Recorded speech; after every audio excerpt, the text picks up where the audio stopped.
Welcome to रविस्ट astrology. तो आज हम कर्मों की बात करने वाले हैं। कर्मों की बात की जाए तो कर्मों को 3 भागों में बांटा गया है। ये 3 है: संचित कर्म, प्रारब्ध कर्म और क्रियमाण कर्म। तो संचित कर्मों की बात की जाए तो संचित कर्म वे कर्म हैं जो कई जन्मों के कर्मों का भंडार है। वहीं प्रारब्ध कर्म वे कर्म हैं जो इन संचित कर्मों का एक अंश है जिसे हमें इस जन्म भोगना है। और वहीं क्रियमाण कर्मों की बात की जाए तो क्रियमाण कर्म वे कर्म है जो इस जन्म में हम करने वाले हैं। तो इस तरह से हम देखते हैं कि कर्मों के 3 प्रकार हैं: संचित कर्म, प्रारब्ध कर्म और क्रियमाण कर्म। अब इन 3 प्रकार में से प्रारब्ध कर्म के और 3 प्रकार हैं जिसे हम कहते हैं दृढ़ कर्मा, दृढ़ दृढ़ कर्मा और अदृढ़ कर्मा। अब इनमें से दृढ़ कर्मों का जो फल है वो हमें हर हाल में भोगना ही है, चाहे वो अच्छा हो या बुरा।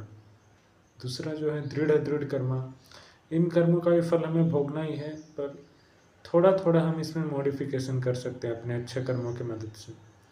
और आखिरी जो है अदृढ़ कर्मा, तो इन कर्मों के फलों में अंतर लाया जा सकता है यदि हम सही से प्रयास करें तो इस तरह हम देखते हैं कि प्रारब्ध को भी 3 भागों में बांटा गया है। तो अब तक हमने देखा कि कर्मों को 3 भागों में बांटा गया है: संचित, प्रारब्ध और क्रियमाण। उसके बाद प्रारब्ध को 3 भागों में बांटा गया है: दृढ़ कर्मा, दृढ़ दृढ़ कर्मा और अदृढ़ कर्मा।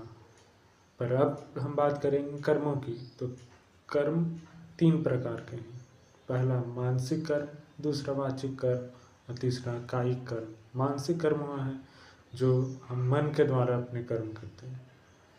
वाचिक कर्म वह है जो हम बोल कर करते हैं। और कायिक कर्म वह है जो हम फिजिकली करते हैं। तो इस तरह से यह रही पूरी कर्मा की थ्योरी एस्ट्रोलॉजी के हिसाब से, और यही एस्ट्रोलॉजी का सार है।